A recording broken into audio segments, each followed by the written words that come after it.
हाँ जी, नमस्कार। स्वागत है HMWB एकेडमी पर और स्वागत है सीखो पाइथन सीरीज के एक नए एपिसोड में। जब भी कोई रूल बनाया जाता है तो रूल तोड़ने के लिए कुछ प्रोडक्ट भी हमारे पास होते हैं, यानी कि कुछ केस ऐसे होते हैं जो रूल को फॉलो नहीं करते, उसको हम बोलते हैं एक्सेप्शन। ये टर्म सबसे ज्यादा यूज किया जाता है केमिस्ट्री में, क्योंकि केमिस्ट्री में हमारे पास ढेर सारे एक्सेप्शन है जो कि नियम को ब्रेक करते हैं। इन्हीं में से एक है ऑक्टेट रूल। यहाँ पे मैं आपको केमिस्ट्री नहीं पढ़ा रहा, यहाँ पे मैं आपको ये समझाने की कोशिश कर रहा हूँ कि एक्सेप्शन होते क्या है। ऑक्टेट रूल ये कहता है कि अगर किसी भी इलेक्ट्रॉन के आउटर मोस्ट सेल में 8 इलेक्ट्रॉन नहीं है तो या तो वो इलेक्ट्रॉन दे के स्टेबल होता है या फिर इलेक्ट्रॉन लेके स्टेबल होता है। इसी में है हमारे पास सल्फर की बात करें तो इसके आउटर मोस्ट सेल में हमारे पास 6 इलेक्ट्रॉन होते हैं। इसका मतलब यह है कि अगर इसके आउटर मोस्ट सेल में अगर 8 इलेक्ट्रॉन लाने हैं तो 2 इलेक्ट्रॉन इसे साझा करने होंगे या फिर किसी से लेना होगा। बट इसका एक प्रोडक्ट है SF6। अब यहाँ पे अगर आप देखोगे तो सल्फर के आउटर मोस्ट सेल में 12 इलेक्ट्रॉन हो गए हैं। 6 पहले थे, 6 इसने क्या किए, साझा किए हुए हैं। तो यहाँ पे जो टोटल नंबर ऑफ इलेक्ट्रॉन्स हो गए इसके आउटर मोस्ट सेल में वो 12 हो गए, जबकि स्टेबल होने के लिए हमें सिर्फ और सिर्फ 8 चाहिए। बट ये जो प्रोडक्ट है SF6 ये ऑलरेडी स्टेबल प्रोडक्ट है, तो यहाँ पे ये ऑक्टेट रूल को फॉलो नहीं करता। ज्यादातर कंपाउंड हमारे ऑक्टेट रूल को फॉलो करते हैं। कुछ कंपाउंड ऐसे हैं जैसे SF6 और भी ढेर सारे कंपाउंड है जो इस रूल को फॉलो नहीं करते, तो इन्हें हम बोलते हैं एक्सेप्शन। जो रूल को फॉलो नहीं करते वो एक्सेप्शन की कैटेगरी में आते हैं। मैथमेटिक्स में भी ऐसे काफी ढेर सारे एक्सेप्शन है। यहाँ पे अगर हमें 2 नंबर को डिवाइड करना हुआ तो यहाँ पे अगर हमारे पास 2 नॉन जीरो नंबर हैं तो इनका डिवीजन सक्सेसफुल हो जाता है। 4 डिवाइडेड बाई 2 2 आएगा, 8 डिवाइडेड बाई 2 4 आएगा, 9 डिवाइडेड बाई 3 3 आएगा। इस तरीके के डिवीजन पॉसिबल है। बट अगर हमारे डिनोमिनेटर में 0 आ जाता है, इस तरीके से लिख देते हैं 16 डिवाइडेड बाई 0, 20 डिवाइडेड बाई 0, तो ये जो सारे हैं इनका डिवीजन पॉसिबल नहीं है। ठीक है, इनका डिवीजन हमें पता ही नहीं है कि इनका डिवीजन होना क्या चाहिए। तो ये भी एक तरीके का एक्सेप्शन है कि आप किसी भी नंबर को 0 से डिवाइड नहीं कर सकते। कोई भी और नंबर होगा चलेगा, नेगेटिव पॉजिटिव, बट 0 अगर है तो उससे डिवीजन पॉसिबल नहीं है। अब सवाल ये उठता है कि एक्सेप्शन अगर है तो उन्हें हैंडल भी तो करना होगा। काफी सारे केसेस ऐसे होंगे जो हैंडल नहीं हो सकते, तो वहां पे एरर मैसेज डिस्प्ले कराना होगा या फिर कुछ इस तरीके का मैसेज देना होगा जिससे हमें पता चले कि ये चीज पॉसिबल नहीं है या फिर ये एक्सेप्शन केस है। अब इन सारे एक्सेप्शन को हैंडल करने के लिए अलग अलग प्रोग्रामिंग लैंग्वेज में अलग अलग तरीके हैं। अगर हम पाइथन की बात करें तो पाइथन में ट्राई और एक्सेप्ट ब्लॉक का इस्तेमाल करते हैं हम एक्सेप्शन को हैंडल करने के लिए। अब ये किस तरीके से काम करता है आइए चलते हैं और समझते हैं। यहाँ पे हमने 2 नंबर को डिवाइड करने के लिए पाइथन कोड लिखा हुआ है जहाँ पे हम A और B यूजर से 2 नंबर इनपुट करा रहे हैं और फिर रिजल्ट में स्टोर करा रहे हैं A divided by B। Exception के केस में क्या आने वाला है कि अगर B हमारा 0 होता है तो एक्सेप्शन आएगी जिसको हमें हैंडल करना है। बट अगर B नॉन जीरो है तो वहां पे कोई एक्सेप्शन नहीं आने वाली है। तो हमने प्रोग्राम को डिजाइन कर लिया, प्रोग्राम रन कराते हैं एंड A की वैल्यू लेट से 20 दे देते हैं, B की वैल्यू 3 दे देते हैं। यहाँ पे हमारा B जो है वो नॉन जीरो है तो रिजल्ट हमें 4.1 मिल रहा है। बट यही अगर हमारा B 0 होता है, लेट से A की वैल्यू हमने दे दी 12 बट B की वैल्यू दे दी 0, तो यू कैन सी यहाँ पे हमें देखने को मिल रहा है 0 डिवीजन एरर, डिवीजन बाई 0। और ये किस लाइन में आ रहा है, हमारा result equals to A divided by B। तो हमें इसी लाइन को हैंडल करना है। अब इस चीज को हैंडल करने के लिए हमारे पास मल्टीपल वेज हो सकते हैं। पहला हमारा इफ कंडीशन का इस्तेमाल करें। यहाँ पे if B equals to 0 then यहाँ पे बता दो कि डिवीजन पॉसिबल नहीं है। यहाँ पे आप दे दो प्रिंट कांट डिवाइड बाई 0 और एल्स के केस में क्या कर देंगे, हम इस नंबर को डिवाइड करेंगे और फिर रिजल्ट डिस्प्ले करा देंगे। ये हमारा हो गया एक तरीका। अगर आप इसको रन करा के देखना चाहो तो रन करा के देख सकते हो। यहाँ पे अगर हम कोई नंबर दे देते हैं 12, B दे दिया 0, तो you can C can't divide by 0। But अगर यही सेम प्रोग्राम को 2 नॉन जीरो नंबर के साथ लेते हैं तो यहाँ पे हमें डिवीजन देखने को मिल रहा है। पहला तरीका तो ये है, बट हम जो यहाँ पे यूज करने वाले हैं वो ट्राई और एक्सेप्ट ब्लॉक का इस्तेमाल करने वाले हैं। हमें पता होना चाहिए कि कौन सी एरर आती है इस पे। ठीक है, तो यहाँ पे हम करने वाले हैं इफ एल्स स्टेटमेंट को हटाने वाले हैं। यहाँ पे हम करेंगे ट्राई। पहला आपको जो कीवर्ड इस्तेमाल करना है वो ट्राई देना है, ट्राई के बाद आपको कोलन लिखना है और इसके बाद जैसे आप फंक्शन की बॉडी लिखते हो इंडेंटेशन के साथ, यहाँ पे भी आपको वैसे ही लिखना है। अब ट्राई करने पे हमारे पास 2 पॉसिबिलिटी है, या तो एरर आएगा या तो नहीं आएगा। एरर किस केस में आएगा, जब B हमारा 0 होगा। ट्राई करो इस चीज को एक्सेप्ट 0 डिवीजन एरर। हमें यहाँ पे पता है कि 0 डिवीजन एरर मिलने वाला है। कुछ देर पहले ही हमने रन करा के देखा कि एरर क्या आ रहा था। यहाँ पे हमें पता चला कि एरर जो है वो 0 डिवीजन एरर आने वाला है। तो अगर 0 डिवीजन एरर आता है तो फिर आप ये ऑपरेशन परफॉर्म मत करो। जब भी यहाँ पे एनकाउंटर होगा, let's say result equals to A divided by B है, A की वैल्यू नॉन जीरो, B की वैल्यू 0 लिखी, तो यहाँ पे ये ट्राई करेगा ऑपरेशन परफॉर्म करने का, बट इसको यहीं पे एरर मिल जाएगा। तो क्या करेगा, इसके बाद ये नहीं जाएगा क्योंकि हमने इसे ट्राई ब्लॉक में लिखा हुआ है तो इसके साथ एक्सेप्ट देना जरूरी है। यहाँ पे एक्सेप्ट दिया हमने अब फिर इसने चेक किया कि यही एरर तो नहीं आ रहा है। अगर ये एरर आ रहा है तो इस ब्लॉक में जाओ, ठीक है। तो इस ब्लॉक में जाना है, यहाँ पे हम वही प्रिंट स्टेटमेंट लिख सकते हैं, can't divide a number by zero, sorry यहाँ पे बाय बी वाई। अगर इस चीज को अभी हम रन कराते हैं तो यू कैन सी यहाँ पे भी हम सिंपली जीरो देने वाले हैं, एंड यहाँ पे हमें ये देखने को मिल रहा है can't divide a number by zero. यहाँ पे हमने प्रिंट कराया है। अगर आप डेवलपमेंट में इसको यूज कर रहे हो ट्राई और एक्सेप्ट ब्लॉक को, तो वहां पे आपको लॉक कराने की जरूरत होती है। तो वहां पे कुछ इस तरीके से आप लॉक भी करा सकते हो। लॉक कराने के बाद अगर आप चाहते हो कि ये हमारा फिर से रेज हो, तो हम क्या करने वाले हैं, यहाँ पे फिर से आप रेज कीवर्ड का इस्तेमाल कर सकते हो। रेज हमारा एक कीवर्ड है, इसी एक्सेप्शन को क्या करेगा, फिर से रेज करेगा। अगर हम सेम कोड को फिर से रन कराने की कोशिश करते हैं और लेट्स से 12 दे दिया एंड 0 दे दिया, तो यहाँ पे हो क्या रहा है आप देखना। यहाँ पे पहले तो उसने डिवाइड करने का ट्राई किया, बट क्योंकि एक्सेप्शन आ रहा है तो उसने ये लॉक किया। यहाँ पे मैंने कंसोल पे लॉक किया हुआ है, बट अगर आप डेवलपमेंट में यूज कर रहे हो तो वहां पे आप जो भी लॉगर यूज करते हो उसका इस्तेमाल करके इसको लॉक करा सकते हो। एंड ये अगेन इशू रेज होना चाहिए अगर आप चाहते हो तो आप यहाँ पे रेज कीवर्ड का इस्तेमाल कर सकते हो। अगर आप यहाँ पे ये रेज कीवर्ड नहीं देते हो तो कोई भी इशू नहीं आएगा आपके कोड में। तो जो आपके लिए नेसेसरी हो आप वो कर सकते हो। अगर आपको रेज कराने की जरूरत हो रेज करा सकते हो, और नहीं कराने की जरूरत है तो फिर नहीं भी करा सकते हो। अब यहाँ पे मैंने कस्टम मैसेज दिया हुआ है, ठीक है, बट यहाँ पे कस्टम मैसेज देने की जरूरत नहीं होती। यहाँ पे आप दे सकते हो except zero division error as ZE। यहाँ पे मैंने एक जीरो डिवीजन एरर को शॉर्ट फॉर्म में ZE बोल दिया है। अब मैं यहाँ पे ZE को ही प्रिंट करा देता हूँ। And if I run this, console थोड़ा ऊपर कर लेते हैं, इसको दे दिया 13, इसको दे दिया 0। So you can C division bye 0 आ रहा है। अब ये डिवीजन बाय 0 क्यों आ रहा था, क्योंकि एरर हमारा जीरो डिवीजन एरर था और उसके बाद जो मैसेज लिखा हुआ था वो मैसेज हमारा था डिवीजन बाय 0। तो इस तरीके से अगर आप इस एक्सेप्शन को प्रिंट कराने की कोशिश करोगे तो ये उसका डिस्क्रिप्शन देगा आपको कि क्या आ रहा है। तो इस तरीके से जहां भी पॉसिबिलिटी होगी एक्सेप्शन आने की, आप ट्राई और एक्सेप्ट ब्लॉक का इस्तेमाल वहां पे करोगे। तो जिस लाइन के लिए एक्सेप्शन रेज हो रहा है, जैसे यहाँ पे मैं डिवाइड कर रहा हूँ तो एक्सेप्शन रेज हो रहा है, तो मैंने सिर्फ और सिर्फ इसको ट्राई ब्लॉक के अंदर डाला है, ठीक है। यहाँ पे मैंने प्रिंट को भी डाल रखा है, क्योंकि अगर डिवाइड होता है तो ही आप ये प्रिंट करो, अगर डिवाइड नहीं होता तो आप क्या प्रिंट करने वाले हो, ये एरर मैसेज। ट्राई और एक्सेप्ट ब्लॉक के साथ यहाँ पे दो कीवर्ड और इस्तेमाल किए जाते हैं, एल्स और फाइनली। एक एक करके दोनों को देखते हैं। तो पहला हमारा स्टेटमेंट है एल्स। अगर आपके पास कुछ ऐसी लाइन ऑफ कोड है जो कि तभी एग्जीक्यूट होनी चाहिए जब एक्सेप्शन ना आए, तो उस केस में आप इसे एल्स स्टेटमेंट के अंदर लिख सकते हो। एल्स में कौन सी चीजें लिखी जाएंगी, अगर एक्सेप्शन रेज नहीं होता तो एल्स में जो भी होगा वो एग्जीक्यूट होगा। अगर एक्सेप्शन रेज होता है तो एल्स में जो भी लिखा होगा वो एग्जीक्यूट नहीं होगा। तो यहाँ पे मैं एक स्टेटमेंट लिख दे रहा हूँ, नो एक्सेप्शन अकर्ड। अगर मैं इस लाइन ऑफ कोड को अभी रन कराता हूँ and let's give some value 12 and 3, and you can see output में हमें ये तो मिल ही रहा है, क्योंकि ये हमने ट्राई के अंदर लिखा हुआ था और डिवीजन सक्सेसफुल हो गया, कोई एक्सेप्शन रेज नहीं हुआ। जब कोई भी एक्सेप्शन रेज नहीं हुआ तो हमारा एल्स वाला स्टेटमेंट यहाँ पे चल रहा है। You can see the output is no exception occurred. But अगर यही एक्सेप्शन आता है हमारे केस में, तो अगर एक्सेप्शन आता है तो उस केस में क्या होगा, उस केस में ये होगा कि हमारा ये एल्स वाला पार्ट नहीं चलेगा। ये हमारा एक्सेप्ट वाला ब्लॉक चल रहा है जिसकी वजह से डिवीजन बाय एरर आ रहा है, बट एल्स वाला इस केस में नहीं चल रहा है, ठीक है। एक और कीवर्ड है फाइनली। अब फाइनली के लिए हमारे पास कोई भी कंडीशन नहीं है, अब ट्राई एक्सेप्ट एल्स कुछ भी चले या ना चले, फाइनली जरूर चलेगा। अब ये ऐसा क्यों करते हैं, हमें ये पता लगाने के लिए कि ये लाइन ऑफ स्टेटमेंट चली है या नहीं, या तो ये ट्राई और एक्सेप्ट में से कोई भी एक चला है कि नहीं, और जाहिर सी बात है कोई ना कोई एक जरूर चलेगा ही चलेगा। तो इस केस में हम क्या करेंगे, फाइनली में कुछ भी दे सकते हैं, ये आफ्टर ऑल चलने ही चलना है।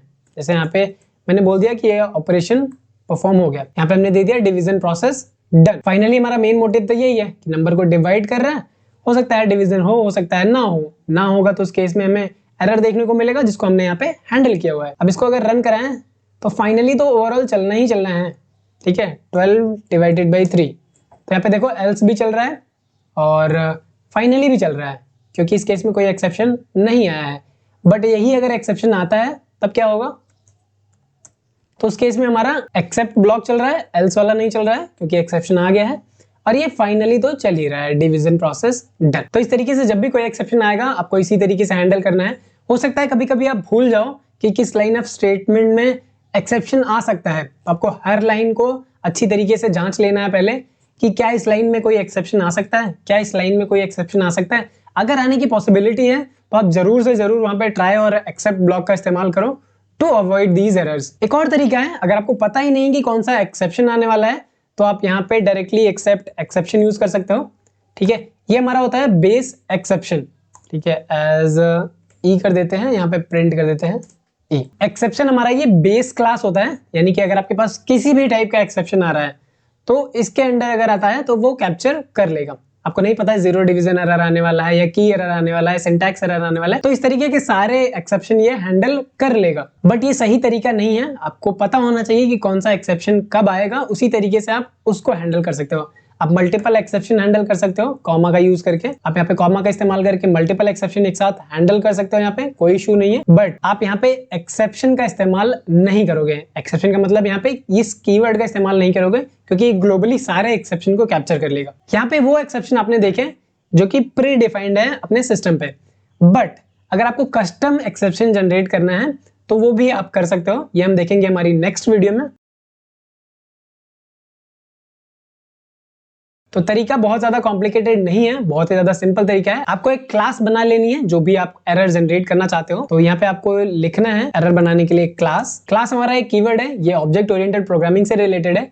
आने वाले वीडियोस में हम बात करेंगे ऑब्जेक्ट ओरिएंटेड प्रोग्रामिंग के बारे में भी। बट अभी आप यहाँ पे ये समझो, आपको एक क्लास बनानी है अपने एरर की। आप जो भी एरर बनाना चाहते हो, जैसे अभी तक हमने देखा जीरो डिवीजन एरर आ रहा था, तो इस तरीके का अगर कुछ आप एरर बनाना चाहते हो तो आपको एक नाम देना होगा। अब यहाँ पे एरर नाम देने वाला हूं मैं एक नॉट अ इवन नंबर। ये हम एक्सेप्शन बनाने की कोशिश कर रहे हैं। तो आपको क्लास देना है, अपना एरर नेम देना है, और यहाँ पे आपको इनहेरिट करना है एक्सेप्शन नाम की क्लास। अभी आप बहुत ज्यादा डिटेल में मत जाओ, अभी आप इतना समझो कि एक हमारी मेन क्लास है एक्सेप्शन नाम की। ठीक है, इसके अंदर हम कुछ डिफाइन कर रहे हैं। तो जब भी कोई एक्सेप्शन डिफाइन होगा इसी के अंदर डिफाइन होगा। जैसे जीरो डिवीजन एरर है, इंपोर्ट एरर है, या फिर टाइप एरर है, जितनी भी तरीके की एक्सेप्शन रेज होती है वो सारी इस एक्सेप्शन क्लास के अंदर डिफाइन है। तो हमें भी जो भी एक्सेप्शन बनाना होगा इस क्लास के अंदर बनाना होगा। उसके लिए हमें क्या करना होगा, इसको इनहेरिट करना होगा। ये हमारा एक्सेप्शन बन गया है। अब बारी है इसे रेज करने की। यहाँ पे हमने n नाम का एक वेरिएबल ले लिया है जिसमें वैल्यू है 14। इफ n हमारा ऑड है, ठीक है, if n modulo 2 equals to 1, ये कंडीशन ये बताती है कि अगर हमारा n ऑड है तो उस केस में हम क्या करेंगे, इस एक्सेप्शन को रेज करने वाले हैं, नॉट इवन नंबर। ठीक है, और इसके अंदर हमें देना होगा मैसेज, जो भी डिस्क्रिप्शन आप देना चाहते हो, n is not even number. अब अगर हमारा n इवन है तो उसे प्रिंट करा दो, प्रिंट n, और इसको हम रन करा के देखते हैं। तो यू कैन सी 14 हमें डिस्प्ले हो रहा है। ठीक है, आउटपुट में 14 मिल रहा है। ये एक्सेप्शन रेज नहीं हो रही है, रीजन ये है कि ये हमारा इवन नंबर है। बट अगर हम इसको चेंज करते हैं n इक्वल्स टू 13 और फिर रन कराने का कोशिश करते हैं, तो यू कैन सी यहाँ पे हमें एक एक्सेप्शन देखने को मिल रहा है। ठीक है, ये रेज हुआ है not a even number, n is not a even number, जो भी हमने मैसेज दिया हुआ है। ठीक है, इसकी वजह से क्या हो रहा है, ये एक्सेप्शन रेज हो रहा है। अब हमें क्या करना है, इस कस्टम एक्सेप्शन को अगर हैंडल करना है तो इसे हमें डालना होगा ट्राई और एक्सेप्ट ब्लॉक में। हमने इस लाइन ऑफ कोड को डाला है ट्राई में कि अगर इवन नंबर है तो प्रिंट कर दो, और अगर ये इवन नंबर नहीं है तो इस केस में क्या करो, आप नंबर को इवन बनाओ, एक नंबर जोड़ दो और उसे इवन बनाओ। हमें इतना तो पता चल गया कि 13 के केस में हमारा ये एक्सेप्शन रेज होने वाला है। तो यहाँ पे हम क्या करेंगे, इसको कैच करने वाले हैं। कैच करने के लिए क्या करेंगे, एक्सेप्ट कीवर्ड का इस्तेमाल करेंगे, ट्राई दिस, एंड अगर एक्सेप्शन रेज होता है which one, not a even number as let's say any, तो आप क्या करो, इस n को इंक्रीज कर दो बाय 1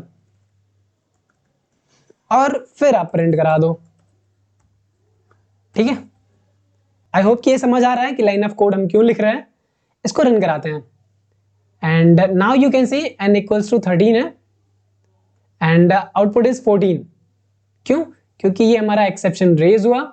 ठीक है, इस लाइन से फिर हमने इस एक्सेप्शन को हैंडल किया, और इस एक्सेप्शन हैंडलिंग में हम क्या कर रहे हैं, n को इंक्रीज कर रहे हैं बाई 1। ठीक है, n को इंक्रीज कर दो बाई 3, तब भी हमारा इवन नंबर होगा। Now let's try to run it. अब आउटपुट हमें देखने को मिल रहा है 16, क्योंकि 13 हमारा n है, इसमें 3 ऐड हो रहा है। 3 कहां से ऐड हो रहा है, इस लाइन से। तो यहां से आप रेज कीवर्ड का इस्तेमाल करके एक्सेप्शन रेज कर सकते हो। अगर प्री डिफाइंड है तो ठीक है, प्री डिफाइंड नहीं है तो आप खुद के एक्सेप्शन बना सकते हो इस तरीके से। एंड हैंडल करने का तरीका, एक्सेप्ट के अंदर आपको वो एक्सेप्शन नेम देना होगा। यहाँ पे हम टोटल 4 एक्सेप्शन के बारे में पढ़ रहे होंगे। आप इन्हें एरर भी बोल सकते हो। First one is name error, second one is type error, third one is syntax error, and the last one is indentation error. ये बहुत ही ज़्यादा कॉमन मिस्टेक्स हैं जो कि एज अ बिगिनर आप कर सकते हो। तो इन सारी चीज़ों का आपको पता होना चाहिए कि कैसे इसको फिक्स करना है और क्या क्या तरीके इस्तेमाल कर सकते हैं। तो पहली चीज देखते हैं नेम एरर। अब ये नेम एरर आता क्यों है? जब भी आप किसी वेरिएबल या फिर फंक्शन को कॉल करने की कोशिश करते हो बिना उसे डिफाइन किए, यानी कि उसकी वैल्यू नहीं पता है हमें, या फिर फंक्शन है तो कहीं डिफाइन नहीं है और आप उसको कॉल करने की कोशिश कर रहे हो, इस केस में आपको आएगा नेम एरर कि ये नेम डिफाइन नहीं है। इसको एग्जाम्पल से समझते हैं तो ज्यादा समझ में आएगा। जैसे यहाँ पे मैं एक प्रिंट कर रहा हूँ डी। अब यहाँ पे अगर मैं इसे डबल कोट्स में लिखता तो एज ए स्ट्रिंग काउंट होता। यहाँ पे मैंने बिना कोट्स के लिखा हुआ है तो ये एज अ वेरिएबल काउंट होगा, यानी कि डी एक वेरिएबल है जिसको हम प्रिंट कराने की कोशिश कर रहे हैं। बट अगर हम प्रिंट कराते हैं तो you can see name error, D is not defined. आप डी को एक्सेस करने की कोशिश तो कर रहे हो, डी को यूज करना चाहते हो, बट डी डिफाइन ही नहीं है। तो ये हमारा वेरिएबल का केस हो गया। सिमिलर केस आता है हमारा फंक्शन का। लेट्स से फू नाम का एक फंक्शन है, ठीक है, उसको हम कॉल करने की कोशिश करते हैं तो यू कैन सी ये बता रहा है कि फू नाम का फंक्शन डिफाइन ही नहीं है। ठीक है, अगर इस एरर को हमें हटाना है तो हमें क्या करना होगा? फू नाम के फंक्शन को डिफाइन करना होगा। अगर हम इस फंक्शन को डिफाइन कर लेते हैं एंड देन कॉल करते हैं तो देखना कोई भी इश्यू नहीं आएगा। अगर आप यहाँ पे प्रिंट कर लेते हो ज्यादा अच्छे से समझ में आएगा। रन कराने पे आपको आउटपुट मिल रहा है फू। तो जब भी कोई ऐसा वेरिएबल या फंक्शन इस्तेमाल कर रहे हो आप जहां पे वो डिफाइन नहीं है तो ये एरर देखने को मिलेगा। आपको ये लाइन नंबर भी बताएगा। जैसे यहाँ पे प्रिंट डी, इस वाली लाइन में एरर आ रहा है और जो भी एरर है वो क्या है? Name D is not define. तो डी आपको क्या करना पड़ेगा? डिफाइन करना पड़ेगा। डी की कोई वैल्यू इनिशियलाइज कर दो तो एरर हट जाएगा। सिमिलर तरीके से फंक्शन के लिए भी है। और एक और चीज है, अगर आप लेट्स से मैं यहाँ पे मैथ डॉट फैक्टोरियल एक्सेस करने की कोशिश कर रहा हूँ, ठीक है, हमारा मैथ मॉड्यूल में फैक्टोरियल नाम का फंक्शन डिफाइन है और मैं यहाँ पे ट्राई कर रहा हूँ कि इस फैक्टोरियल फंक्शन को कॉल करूँ, बट यहाँ पे ये कह रहा है कि मैथ इज नॉट डिफाइंड। जो एरर नेम है, एक्सेप्शन नेम है आप बोल सकते हो, ये हमारा लेफ्ट साइड में है, कोलन के बाद जो लिखा हुआ है ये डिस्क्रिप्शन है। अब ऐसे केस में यहाँ पे मैथ डिफाइन नहीं है तो यहाँ पे आप मैथ डिफाइन नहीं कर सकते। यहाँ पे आपको मैथ इंपोर्ट करना होगा, इंपोर्ट मैथ, एंड अब ये सक्सेसफुली चलेगा। तो जब भी आप कोई मेथड कॉल कर रहे हो और बिना उसे इंपोर्ट किए तो भी आपको नेम एरर देखने को मिलेगा। अगर आप कोई चीज डिफाइन नहीं किए हो तो भी आपको नेम एरर देखने को मिलेगा। आई होप कि क्लियर होगा और इसको दूर कैसे करना है वो भी समझ आ रहा होगा। सेकंड हमारा है टाइप एरर। ठीक है, टाइप एरर में हमारे पास टोटल 3 तरीके के इश्यूज आते हैं। तीनों ही टाइप एरर के अंडर ही आते हैं, बट इनका जो डिस्क्रिप्शन होता है वो अलग अलग होता है। ठीक है, पहले को समझने की कोशिश करते हैं। तो यहाँ पे एक फंक्शन डिफाइन कर लेता हूँ। लेट्स से रैंडम नाम का एक फंक्शन बना लेते हैं एंड यहाँ पे हम दे देते हैं a, b, 2 वेरिएबल, और इस रिटर्न कराते हैं a into B modulo b। कुछ इस तरीके से हम यहाँ पे रिटर्न कराने का ट्राई कर रहे हैं। अब इस फंक्शन को कॉल करते हैं रैंडम विथ वैल्यू 3। यहाँ पे हमने डिफाइन किया हुआ है 2 पैरामीटर, बट एक्चुअल कॉलिंग के टाइम पे हम दे रहे हैं सिर्फ और सिर्फ 1 पैरामीटर। ऑब्वियस सी बात है यहाँ पे इशू आने वाला है।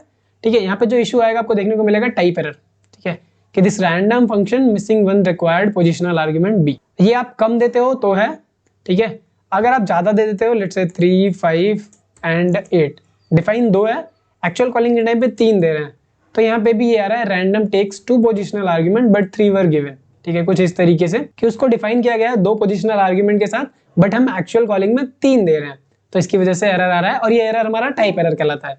इसको भी फिक्स करने के लिए आपको क्या करना है? जितनी डेफिनेशन में उतने ही हमें कॉलिंग के टाइम पे भी देने होंगे। सेकंड टाइप एरर हमारा है अनसपोर्टेड ऑपरेंड टाइप। ठीक है, दिस एंड दिस। अब ये एरर कब आता है? लेट्स से हम 2 नंबर को ऐड कर रहे हैं, ठीक है, यहाँ पे कोई इशू नहीं आ रहा है, बट यही एक नंबर एक स्ट्रिंग हो, तब यहाँ पे आपको देखने को मिलेगा ये एरर कि जो ये प्लस ऑपरेटर है या तो स्ट्रिंग स्ट्रिंग होना चाहिए जो कि कंकैटिनेट करेगा, या फिर दोनों ही मैथमेटिकल नंबर्स होने चाहिए जिनका एडिशन करेगा। बट यहाँ पे क्या है? एक इंटीजर है। आप अगर डिस्क्रिप्शन देखो यहाँ पे int एक है, दूसरा str है, जिसकी वजह से ये ऑपरेशन परफॉर्म नहीं हो पा रहा है और हमें टाइप एरर देखने को मिल रहा है कि दोनों का ही टाइप डिफरेंट है। थर्ड की बात करें, ऑब्जेक्ट इज नॉट इटरेबल और सब्सक्रिप्टेबल। लेट्स से नम्स नाम की लिस्ट है जिसमें कुछ नंबर्स हैं। ठीक है, अगर हम यहाँ पे एक्सेस करने की कोशिश करें नम्स ऑफ 0, तो यू कैन सी यहाँ पे हम एक्सेस कर पा रहे हैं, बट यही अगर हम यहाँ पे एक नंबर नाम का वेरिएबल ले लेते हैं जिसमें हम 123 स्टोर कर देते हैं, एंड अब यहाँ पे हम ट्राई कर रहे हैं नंबर ऑफ 0, ये हमारा एक इंटीजर है, हम इसको सबस्क्रिप्ट के थ्रू एक्सेस करना चाह रहे हैं, ठीक है। बट ये एज ए सिंगल नंबर है तो आपको एरर देखने को मिलेगा कि इंट ऑब्जेक्ट डज नॉट सब्सक्रिप्टेबल। ये भी हमारा टाइप एरर की ही कैटेगरी में आता है। तो टाइप एरर की कैटेगरी में हमारे पास 3 एरर्स हैं। पहला कि फंक्शन कॉलिंग के टाइम पे है, दूसरा हमारे पास अनसपोर्टेड ऑपरेंड टाइप, यानी कि जो भी ऑपरेशन आप परफॉर्म कर रहे हो उसके लिए जो ऑपरेंड है वो अनसपोर्टेड है। And third is object is not iterable और सब्सक्रिप्टेबल। अगर आप इस नंबर पे फॉर लूप अप्लाई कर रहे हो तो भी नहीं होगा। अब दूर करने के लिए क्या है, आपको इसको इस तरीके से एक्सेस नहीं करना है, ठीक है। आपको इस तरीके से भी नहीं लिखना है। तो जब भी आपको कुछ इस तरीके का एरर देखने को मिलता है, इसका मतलब है या तो दोनों को इंटीजर में कन्वर्ट कर दो अगर आप एडिशन चाहते हो, अगर आप कॉन्कैटिनेशन चाह रहे हो तो दोनों को ही स्ट्रिंग में कन्वर्ट कर दो। तो कुछ इस तरीके से आप दूर कर सकते हो। Third one is syntax error. अब ये सिंटैक्स एरर आपको तब देखने को मिलेगा जब आप कुछ गलत लिख रहे हो। गलत इस सेंस में कि पाइथन में वो उस तरीके से डिफाइन ही नहीं किया गया है। जैसे अगर हमें कोई एलिमेंट प्रिंट कराना है तो हम क्या देते हैं, जैसे प्रिंट हेलो करा रहे हैं, तो ये हमारा करेक्ट वे है प्रिंट स्टेटमेंट का। बट अगर हम यहाँ पे पैरेंथेसिस हटा दें और फिर रन कराने की कोशिश करें तो you can C syntax error, unexpected end of file while parsing. यहाँ पे ये पैरेंथेसिस एक्सपेक्ट कर रहा है बट गिवन नहीं है, और जिसकी वजह से ये सिंटैक्स कि पाइथन में प्रिंट फंक्शन को इस तरीके से डिफाइन ही नहीं किया गया है। आपको पैरेंथेसिस के अंदर जो भी लिखना होगा वो लिखना होगा। तो आप कुछ इस तरीके से फिक्स कर सकते हो। And the last one is indentation error. ये काफी ज्यादा इंपॉर्टेंट है और अक्सर एज ए बिगिनर आप ये गलती करते हो। अब ये जो इंडेंटेशन दिया जाता है ये एक तरीके से बॉडी को रिप्रेजेंट करने के लिए दिया जाता है।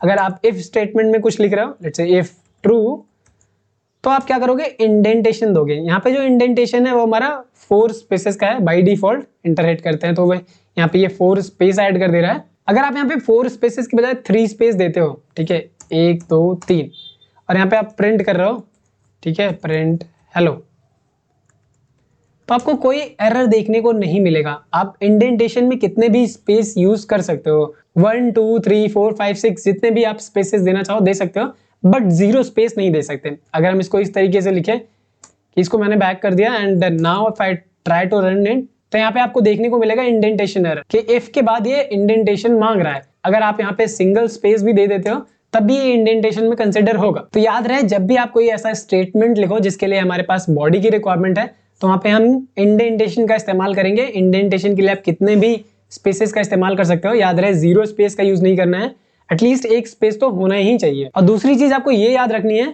कि सेम इंडेंटेशन आपको हर जगह यूज करना है। अगर आप एक स्पेस दे रहे हो तो हर जगह एक स्पेस ही दो, अदरवाइज कभी कभी होता है आपको ये प्रॉब्लम फेस करने को मिल जाएगी कि वहां पे अलग इंडेंटेशन, यहाँ पे अलग इंडेंटेशन, तो वहां पे भी इंडेंटेशन एरर देखने को मिलेगी। आपको इस चीज का ध्यान रखना है। वैसे अगर स्टैंडर्ड की बात करें तो इंडेंटेशन के लिए हम 4 स्पेसेस का यूज करते हैं, तो आप भी अगर 4 स्पेसेस का यूज करो तो बेटर होगा, और नहीं तो फिर आपकी मर्जी, जो भी इस्तेमाल करना चाहो इस्तेमाल कर सकते हो। तो आई होप कि वीडियो अच्छी लगी होगी। अगर वीडियो अच्छी लगी तो please like this video, channel पे नए हो तो सब्सक्राइब कर दो। मिलते हैं हम हमारे नेक्स्ट वीडियो में, तब तक के लिए कीप लर्निंग, बाय बाय।